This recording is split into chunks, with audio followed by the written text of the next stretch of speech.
목적지는 알려져 있지 않지만 경로는 정해져 있다. 네, 여러분 반갑습니다. 비트캐쳐입니다. 비트코인 현물 ETF라는 엄청난 역사적인 사건이 벌어진 이후에 저도 굉장히 낙관하고 있었습니다. 좋았는데 갑자기 국내 금융당국에서 미국의 비트코인 현물 ETF 거래를 금지 조치를 했다. 물음표가 띄어졌습니다. 아니, 미국 SEC에서도 정식으로 허가를 받고 제도권으로 수용하는데 왜 거래를 못하게 할까? 여기까지는 그래, 인정한다. 어쨌든 국내 투자자들 보호할 어떤 큰 뜻이 있었기 때문에 금지했을 수 있다라고 생각했는데 갑자기 들렸던 소식이 뭡니까? 미국의 현물 비트코인 ETF 거래를 금지시킨 지 하루 만에 캐나다와 독일에 상장된 현물 ETF까지 지금 갑자기 중단을 시켰습니다. 원래 미국이 비트코인 현물 ETF 승인받기 전에 캐나다와 독일에는 이미 현물 ETF가 있었습니다. 실제로 그 ETF를 국내 투자자들이 거래를 할 수 있었는데 갑자기 미국의 현물 ETF 출시하니까 기존에 거래할 수 있었던 캐나다와 독일 ETF까지 금지시키고, 심지어는 오늘 어떤 일까지 있었냐, 비트코인 선물 ETF까지 다 금지를 시키면서 비트코인으로 들어갈 수 있는 그 통로를 한국 시장이 완전히 금융위에서 막아버렸습니다. 근데 굉장히 답답한 사실 뭡니까? 이미 미국은 현물 ETF 출시가 이미 늦어도 한참 늦었습니다. 이미 현물 ETF를 시행 중인 국가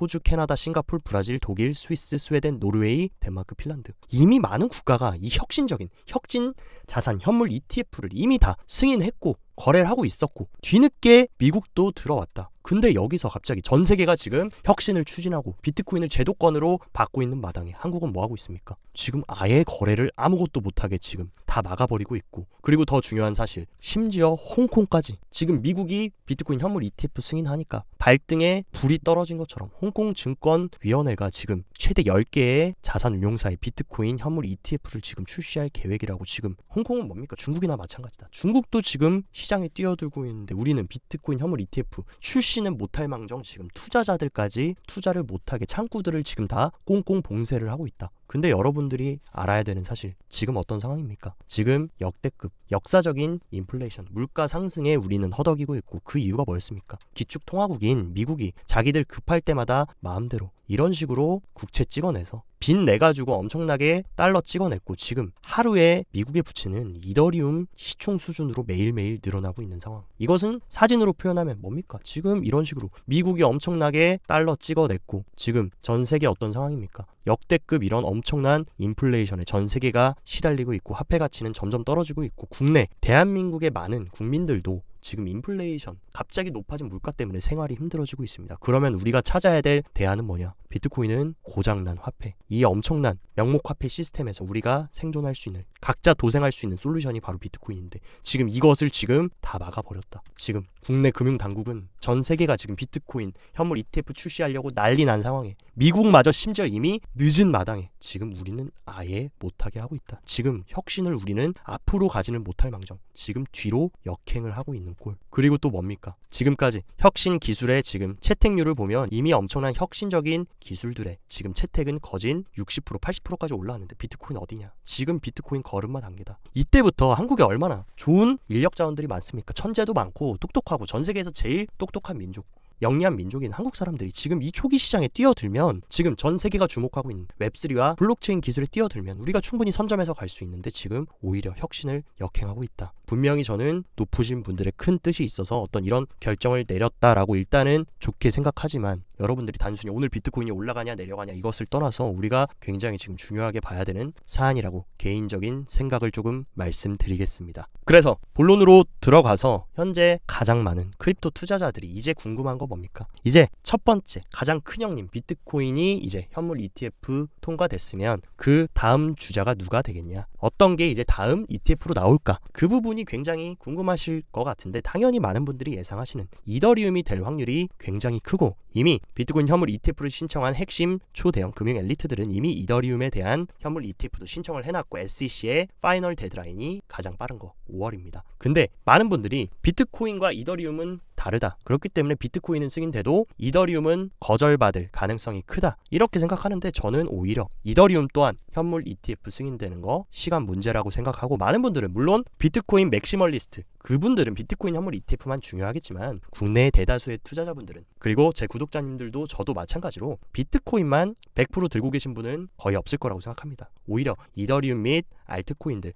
많이들 보유하고 계실 건데, 이더리움 현물 ETF가 승인되는 것은 어떻게 보면 알트코인의 첫 ETF 승인이고 이 낙수 효과로 알트코인으로 들어가는 자금들도 확보가 될 수 있는 어떤 그런 절차이기 때문에 오히려 이더리움 현물 ETF 출시에 관심이 많은 분들도 많으실 거라고 생각합니다. 그래서 제가 이더리움도 현물 ETF가 나오는 게 시간 문제라고 생각하는 그 몇 가지 근거들에 대해서 일단 말씀드리면 가장 중요한 어떻게 보면 미국의 정식 국가에서 공인한 거래소이자 기관이라고 볼 수 있는 CME에서 현재 지금 선물로 거래되고 있는 상품은 딱 두 개입니다. 이번에 현물 ETF로 승인을 받은 비트코인과 그리고 이더리움 딱 두 가지 상품밖에 없는데 어쨌든 간에 이 이더리움 선물 ETF가 CME에서 지금 기관들 상대로 거래가 되고 있다는 거 자체부터가 어느 정도 지금 제도권으로 들어올 수 있는 작은 희망을 우리가 봤다라고 생각을 할 수 있고 최근에 브라이언 암스트롱이 비트코인 현물 ETF 정식 승인을 받고 나서 해준 말이 뭡니까? 이번 비트코인 현물 ETF 출시에 가장 큰 공을 세운 거는 바로 그레이스케일이었다. 왜냐하면 그레이스케일이 오늘날 법원을 통해서 SEC 상대로 승소를 했기 때문에 그 공로로 인해서 현물 ETF가 출시된 거고 절대적인 전설이 될 수 있는 그런 업적을 세웠다라고 해줬는데 그때 그레이스케일이 SEC 상대로 승소할 수 있었던 가장 큰 주장은 뭐였습니까? 판사의 의견은 다음과 같다.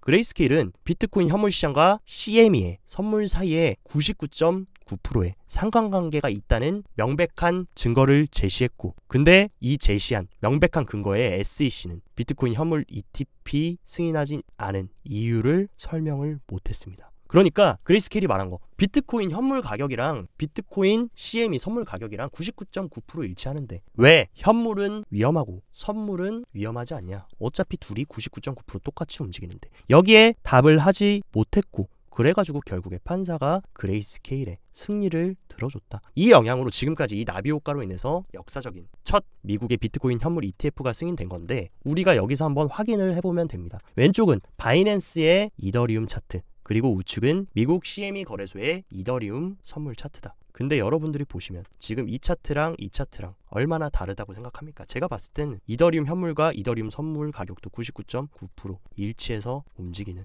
그레이스케일이 현물 ETF를 승인받기 위해서 법원에 주장한 것과 지금 동일하게 이더리움도 흘러가고 있는 만큼 이더리움도 충분히 최종 데드라인 바네크의 5월 23일 전에 승인이 될 가능성이 굉장히 크다라고 생각하고 우리는 승인될 시기에 준비를 해야겠습니까? 아니면 1월 달인 지금부터 미리미리 준비를 해야겠습니까? 정답은 캐쳐 구독자님들이 더 잘 알고 계실 거라고 생각합니다. 하지만 변수, SEC에서 트집을 잡는다라고 하면 딱 두 가지를 잡을 수 있는데 비트코인과 이더리움의 차이점 뭡니까? 이더리움은 이런 식으로 이더리움의 창시자가 떡하니 존재하고 누구나 다 그 정체를 알고 있습니다. 바로 이더리움의 아버지 비탈릭 부테린. 반면 비트코인 사토시 나카모토 같은 경우는 지금 아직 살아있는지 죽어있는지 그것이 불명확하기 때문에 탈중앙화된 유일한 자산이라고 볼 수 있는 것이고 또 하나의 리스크는 뭡니까? 바로 이더리움은 2022년 9월 달에 어떤 업그레이드를 했냐? 작업증명, POW 채굴 방식에서 지분증명 스테이킹 방식으로 POS로 전환을 했습니다. 근데 이게 문제가 되는 게 뭐냐? SEC가 주장하는 거. POS 해가지고 투자자들이 이더리움 스테이킹 해가지고 이자 받는 거 이거는 증권에 해당이 될 수 있다. 그 부분을 또 걸고 넘어진다면 분명히 변수는 생길 수 있는데 그렇기 때문에 우리가 잠깐 비트코인 현물 ETF 반감기 때문에 놓치고 갔던 거 크립토 시장의 가장 중요한 이벤트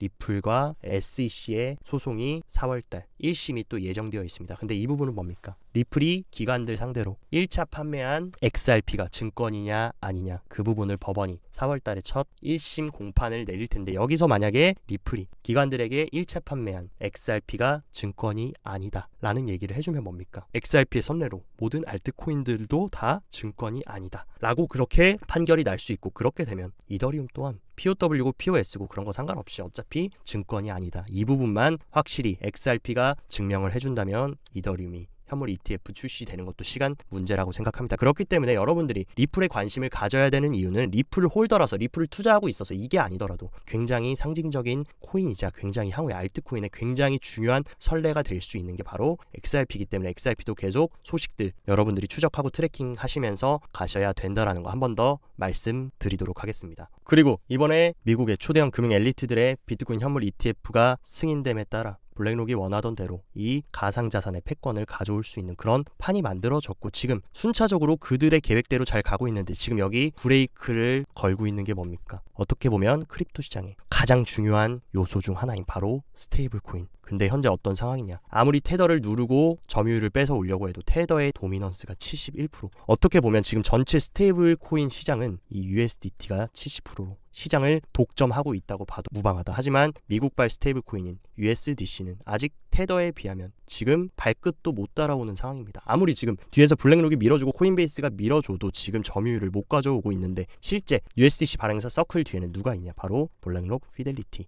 이런 월가의 기관들과 여기다 플러스 1+1 바로 미국의 1위 거래소인 코인베이스까지 있다. 얘네들이 다 합심해서 밀어주는데도 지금 밀리고 있는 상황. 제가 봤을 때는 이제 현물 ETF까지 블랙록이 승인했다라고 하면 이제 본격적으로 스테이블 코인 패권을 잡는 그 작업에 들어갈 것으로 보이고, 근데 그렇다고 테더를 죽이고 뭐 바이낸스처럼 완전히 압박하고 법적으로 제재하고 그런 느낌보다는 어떤 느낌으로 갈 것 같냐? 지금 코인베이스가 USDC를 전 세계에 지금 유통시키고 확장을 시키려고 하는 그런 움직임을 볼 수 있습니다. 원래 과거에 코인베이스는 현물 거래만 허용했고 전 세계적으로 코인베이스에서 현물을 거래하려면 미국인들만 가능했었는데 갑자기 코인베이스가 코인베이스 국제 거래소를 만들면서 심지어 선물, 퓨처 거래까지 지금 확장을 시키면서 유럽부터 전 세계 싱가포르까지 선물 거래에 대한 확장성을 가져가고 있고, 근데 여러분들이 꼭 아셔야 되는 거, 선물 거래할 때 여러분들 어떤 화폐를 사용합니까? 바로 스테이블 코인을 활용한다. 근데 재밌는 사실, 코인베이스 인터내셔널에 상장되어 있는 무기한 선물 상품들 어떤 코인으로만 거래할 수 있습니까? 허용되는 담보증거금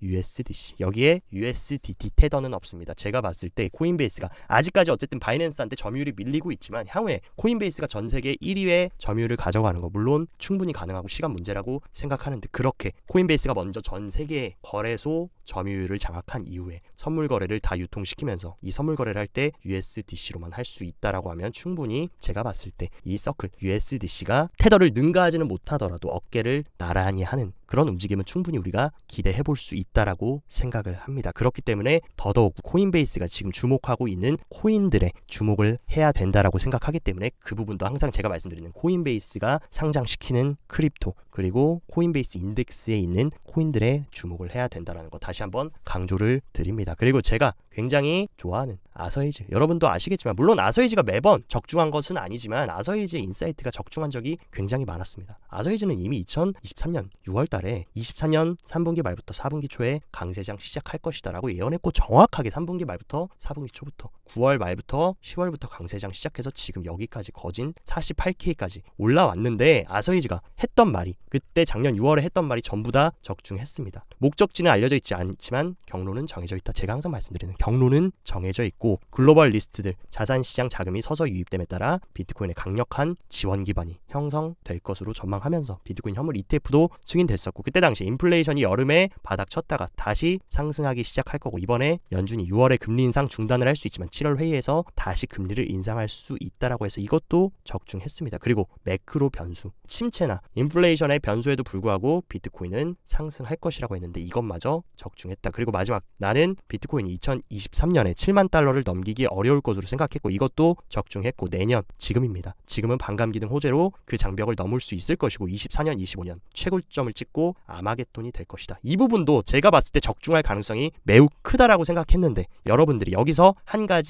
조심해야 되는 부분이 있습니다. 물론 중장기적으로 올해 계속해서 여러 호재들을 바탕으로 현물 ETF의 기관자금 유입, 반감기, 미국 대선 등등 여러 가지 호재들이 예정되어 있고 우상향하겠지만 지금 한 가지 우리가 걱정해야 되는 거, 헤이즈가 말한 올해 3월 초까지 RRP, 영래포가 0에 가까워지면 금융시장은 하락하기 시작할 것이다. 제가 자주 언급드렸던 이 영래포가 굉장히 중요하다. 영래포가 하락한다라는 것은 유동성이 풀리는 효과랑 마찬가지라고 말씀드렸습니다. 지금까지 비트코인 및 자산시장이 상승했던 것도 연준이 앞에서는 대차대조표 축소하고 금리 올리면서 긴축하는 척했지만 뒷구녕에서는 RRP 축소하면서 유동성 풀어준 덕에 비트코인 증시 다 엄청나게 상승했던 건데 이게 지금 거의 이제 고갈이 됐고 올해 3월 정도면 아마 이게 0에 도달하면 더 이상 연준이 뒤에서 유동성 푸는 거 못할 수 있게 되고, 그리고 올해 3월에 어떤 일이 있었습니까? 실리콘밸리 은행 파산하면서 연준이 급하게 돈 수혈해줬던 프로그램이 뭡니까? BTFP. 이때 은행들이 대출 엄청나게 단기 대출 받아서 유동성 받아가지고 일단은 연명해가지고 시장이 무너지지 않았고, 이것도 마찬가지로 유동성을 푸는 효과가 있기 때문에 시장도 똑같이 상승을 했던 건데, 이게 언제 시작됐습니까? 작년 3월에 시작했는데 이것의 만기는 1년이다. 그러면 만기가 오는 시기가 언제입니까? 이제 2달 뒤인 3월달. 3월달에 이제 1년의 만기가 끝나고 더 이상 이 대출 연장을 안 해준다라고 하면 유동성 풀리는 게 막힐 수 있다. 그렇기 때문에 3월달을 개인적으로 저는 우리가 조심해야 된다. 그러니까 제가 봤을 때도 2월 말 정도까지는 충분히 유동성 계속 풀어주면서 비트코인 현물 ETF부터 반감기 기대감으로 상승할 수 있지만, 일시적인 조정 2월 말부터는 조금 준비 지금부터 해야 된다는 거 말씀드리고, 심지어 소비자 물가지수가 어떻게 나왔냐. 지금 근원 소비자 물가지수부터 그냥 헤드라인까지 예측치를 상회하면서 물가가 다시 좀 올라가는 움직임 보인다. 그럼 많은 분들이 예상했던 3월에 금리 인하 가능성, 그것도 희미해질 수 있고 오히려 한 번 더 금리를 동결하는 쪽으로 간다 라고 하면 뭡니까? 영래포 완전히 고갈돼가지고 유동성 막히고 BTFP도 만기 끝나버리고, 만약에 우리가 그토록 기다렸던 금리 인하까지 연준이 안 해준다라고 해버리면은 충분히 유동성의 문제로 일시적인 조정이 있을 수 있는 거, 이 부분 항상 여러분들 투자의 코어에 강하게 기억을 하셔야 되고, 그리고 반감기는 올해 언제 있습니까? 4월 달에 있는데, 언제나 지금까지 큰 사이클을 봤을 때 반감기 직전에 한 달 정도의 의미 있는 조정이 3번의 반감기 동안, 반감기를 전후로 해가지고 이런 단기적인 눌림은 있었다.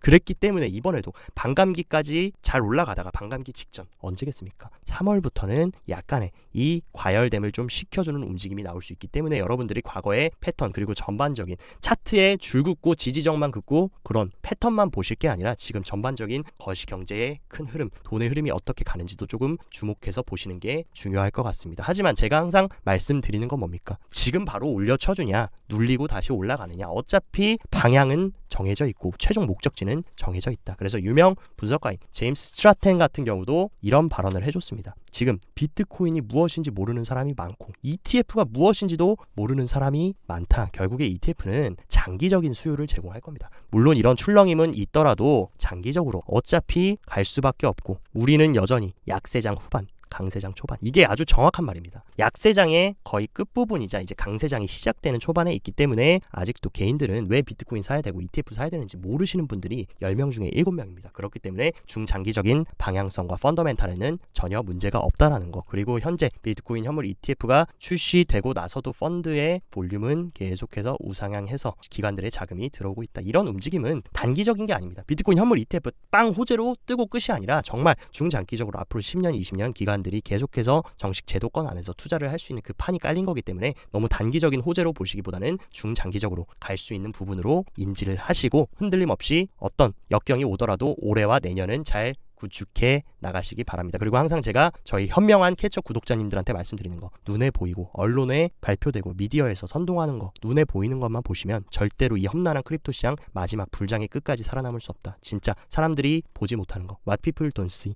보지 못하는 이 본질을 보는 능력을 저와 함께 계속 길러 나가시면서 25년까지 이번 제대로 된 사이클에서 최종 목표인 부의 퀀텀 점프, 부의 계층 이동, 그리고 졸업까지 이어질 수 있는 그 사이클 저와 함께 계속 구축해 나가시길 바랍니다. 오늘 영상도 시청 진심으로 감사드리고, 영상 도움됐다 하시면 좋아요, 구독 눌러주시고, 더 자세한 투자 전략이나 디테일한 트레이딩 정보 궁금하다 하시면 영상 하단 고정 댓글에 제가 직접 운영하는 텔레그램 정보방 링크 활짝 열어놨으니까 이쪽으로 입장하셔서 정보 확인하시고 성공적인 투자 이어나가시길 바랍니다. 모두들 즐거운 주말 보내시고, 여기까지 비트캐쳐였습니다.